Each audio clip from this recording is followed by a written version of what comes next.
नमस्कार मित्रांनो, आता आपण सोलर पॉवर प्लांटमध्ये कंट्रोल आणि मॉनिटरिंग सिस्टमची माहिती घेणार आहोत.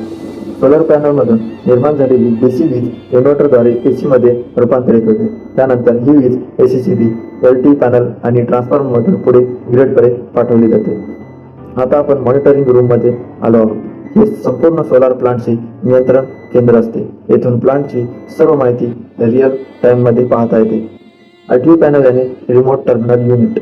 आयटीयू हे विविध उपकरणांकडून डेटा गोळा करते आणि तो स्काडा सिस्टमकडे पाठवते.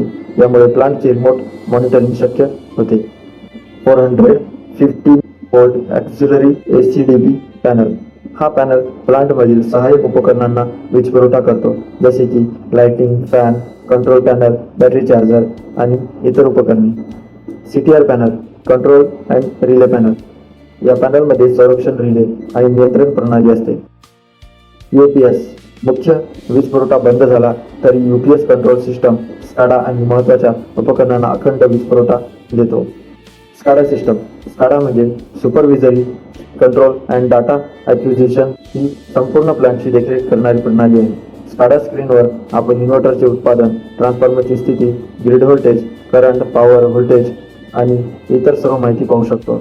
अशा प्रकारे आयटीयू पॅनल, एसीसीबी, सीटीआर पॅनल, यूपीएस आणि स्काडा या सर्व प्रणाली एकत्र काम करून सोलार पॉवर प्लांट सुरक्षित, कार्यक्षम आणि सतत चालू ठेवतात.